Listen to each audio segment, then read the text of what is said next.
সুপ্রিয় অষ্টম শ্রেণীর শিক্ষার্থীবৃন্দ, অনলাইন ক্লাসে তোমাদের স্বাগতম। আমাদের আজকের বিষয় বিজ্ঞান, অধ্যায় 5। আজকের আলোচনায় আমি আছি মোহাম্মদ আব্দুল আজিজ, সহকারী শিক্ষক, সিটি সরকারি বালিকা উচ্চ বিদ্যালয়, চট্টগ্রাম। এই অধ্যায়ের বিষয়বস্তু হচ্ছে পরমাণুর গঠন, আর আজকের পাঠের বিষয় হচ্ছে পারমাণবিক সংখ্যা, ভর সংখ্যা ও আইসোটোপ। এই অধ্যায়ের বা আজকের পাঠের আলোকে শিখন বলগুলো হচ্ছে পরমাণুর ব্যাখ্যা করতে পারবে, পরমাণু গঠন ব্যাখ্যা করতে পারবে, পারমাণবিক সংখ্যা ও ভর সংখ্যা ব্যাখ্যা করতে পারবে, আইসোটোপ ব্যাখ্যা করতে পারবে। প্রিয় শিক্ষার্থীবৃন্দ, সকল পদার্থেই পরমাণু নামক ক্ষুদ্র কণা দ্বারা গঠিত। অণুকে ভাঙলে পরমাণু পাওয়া যায়, পরমাণুকে ভাঙলে পাওয়া যায় প্রোটন, নিউট্রন, অ্যান্টিনিউট্রিনো, মেসন প্রভৃতি কণিকা। এর মধ্যে প্রোটন, নিউট্রন এবং ইলেকট্রন এগুলো হচ্ছে মৌলিক কণিকা। প্রোটন এবং নিউট্রন পরমাণুর কেন্দ্রে থাকে, আর ইলেকট্রন সেই কেন্দ্রকে লক্ষ্য করে পাশ সামনে রেখে চারদিকে ঘূর্ণায়মান থাকে বিভিন্ন শক্তি স্তরে।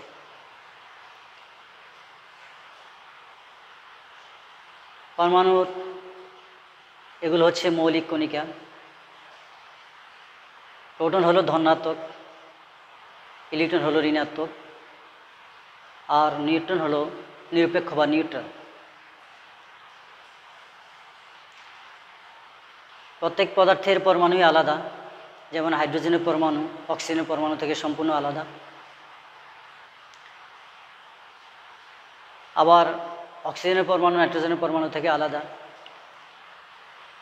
পরমাণুর বিভিন্ন পদার্থের পরমাণু আকার, আয়তনে, ধর্মে বিভিন্ন রকম হয়ে থাকে।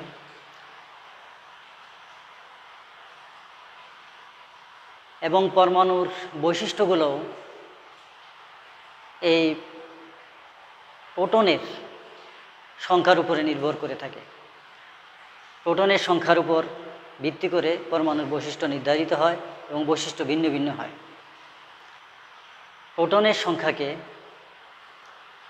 কোনো মৌলের একটি পরমাণুতে বিদ্যমান প্রোটনের সংখ্যাকে বলা হয় পারমাণবিক সংখ্যা। হাইড্রোজেনের একটি পরমাণুতে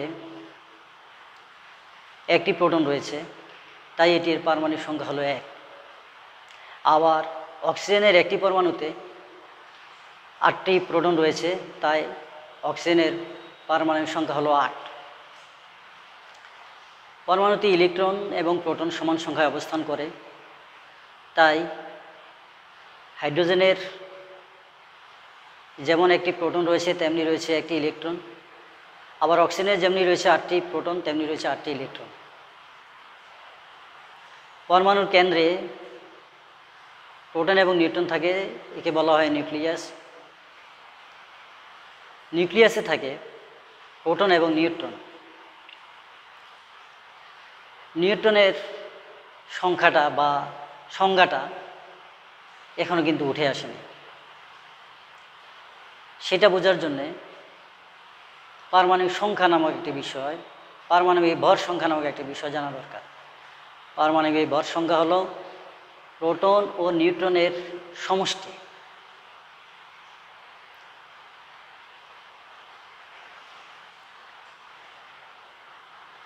সোডিয়ামের পারমাণবিক ভর সংখ্যা হলো 23। সোডিয়ামের পারমাণবিক সংখ্যা হলো 11। তাহলে প্রোটন এবং নিউট্রনের সংখ্যা হলো পারমাণবিক সংখ্যা। তাহলে সোডিয়ামের নিউট্রনের সংখ্যা কত? তাহলে ভর সংখ্যা, সোডিয়ামের ভর সংখ্যা হলো সোডিয়ামের ভর সংখ্যা হলো 23। পারমাণবিক সংখ্যা হলো, তার পারমাণবিক সংখ্যা হলো 11। তাহলে ভর সংখ্যা হলো প্রোটন ও নিউট্রনের সমষ্টি। তাহলে ভর সংখ্যা হলো প্রোটন ও নিউট্রনের সমষ্টি, তাহলে নিউট্রনের সংখ্যা হবে মোট সমষ্টি বিয়োগ পারমাণবিক সংখ্যা সমান 12। তাহলে সোডিয়ামের মৌলটার নিউট্রনের সংখ্যা হলো 12। এই নিউট্রনের সংখ্যা দ্বারা পরমাণুর বিভিন্নতা নির্ধারিত হয়।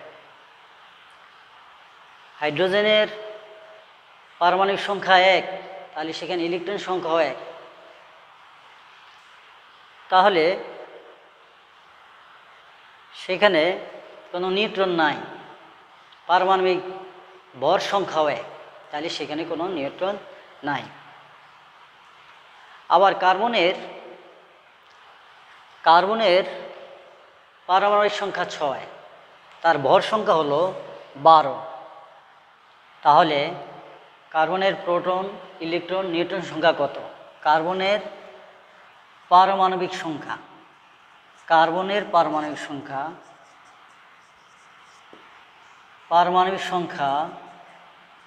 6, কার্বনের ভর সংখ্যা 12। তাহলে তার প্রোটন, ইলেকট্রন, নিউট্রনের সংখ্যা কত? তাহলে কার্বনের পারমাণবিক সংখ্যা 6, তা হলো প্রোটনের সংখ্যা। কোনো মৌলের একটি পরমাণুতে বিদ্যমান প্রোটনের সংখ্যা হলো পারমাণবিক সংখ্যা। তাহলে যেহেতু কার্বনের পারমাণবিক সংখ্যা 6, তাহলে তার প্রোটনের সংখ্যাও হবে 6। আবার প্রোটনের সংখ্যা এবং ইলেকট্রনের সংখ্যা সমান থাকে পরমাণুতে, তাই কার্বনের পরমাণুতে বিদ্যমান ইলেকট্রনের সংখ্যা হবে 6। কার্বনের পারমাণবিক ভর সংখ্যা 12। তাহলে ভর সংখ্যা হলো প্রোটন এবং নিউট্রনের সংখ্যার সমষ্টি। তাহলে দুইটার সমষ্টি হলো 12, প্রোটনের সংখ্যা হলো 6, তাহলে নিউট্রনের সংখ্যা হবে 6। তাহলে কার্বনের নিউট্রনের সংখ্যা হবে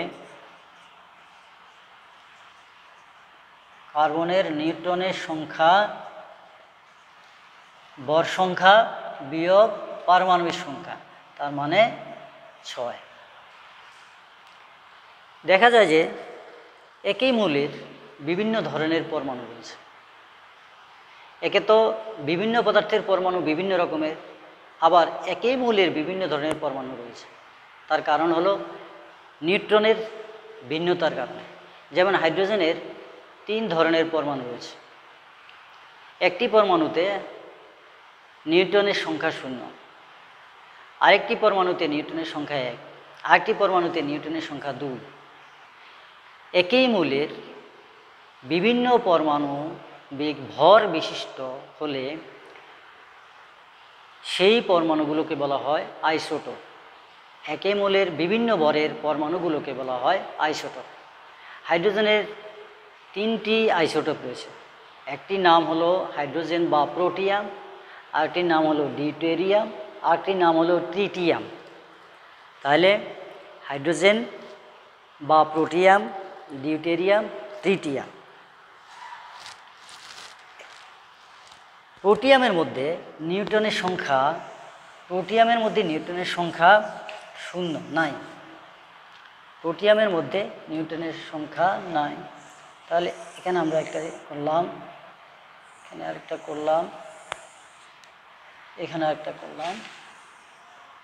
তাহলে আমরা এখানে প্লাস দিলাম, এখানে প্লাস দিলাম, এখানে প্লাস দিলাম।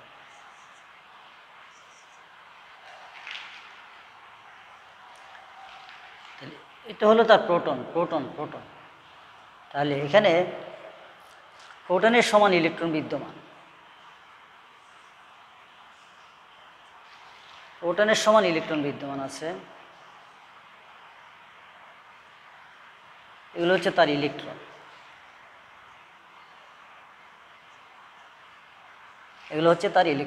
তাহলে এখানে এটার নাম হচ্ছে প্রোটিয়াম।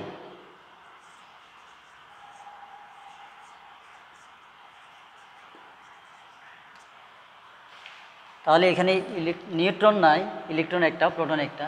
তো তাহলে এখানে একটা আছে, তার সাথে একটা আছে নিউট্রন, এটার নাম হচ্ছে ডিউটেরিয়াম।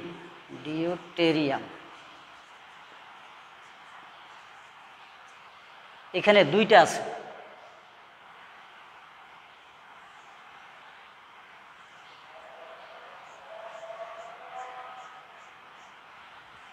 এটার নাম হচ্ছে ট্রিটিয়াম।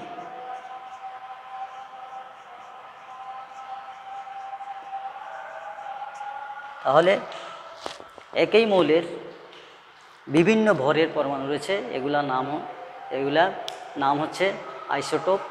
যেমন হাইড্রোজেনের 3টি আইসোটোপ রয়েছে, একটা হলো প্রোটিয়াম, আরেকটা হলো ডিউটেরিয়াম, আরেকটা হলো ট্রিটিয়াম। এই আইসোটোপগুলো কৃষিক্ষেত্রে, চিকিৎসা ক্ষেত্রে, ভূতাত্ত্বিক জরিপের ক্ষেত্রে, বিভিন্ন গবেষণার ক্ষেত্রে ব্যাপকভাবে ব্যবহৃত হয়ে থাকে। তাহলে এতক্ষণ আমরা পরমাণুর পারমাণবিক সংখ্যা, পরমাণুর পারমাণবিক ভর সংখ্যা, আইসোটোপ ইত্যাদি সম্পর্কে আলোচনা শুনলাম। এবার আমরা একটা অ্যাসাইনমেন্ট এর আলোকে দিয়ে দিতে পারি।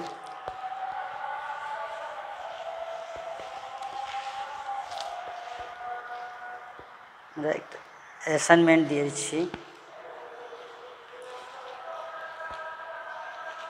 সেটা হচ্ছে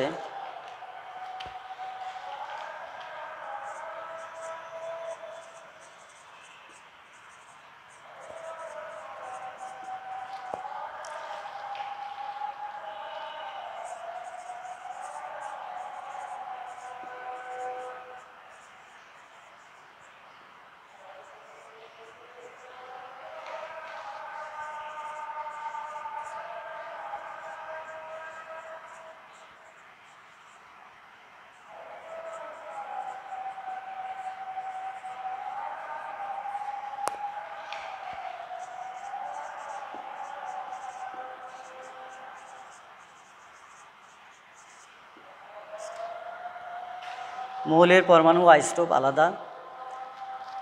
মৌলের পরমাণুর মধ্যে আইসোটোপ বিশেষ ধরনের পরমাণু। পরমাণুর গঠন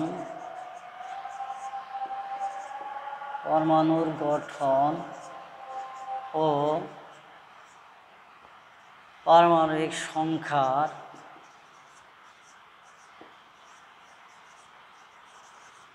আলোকে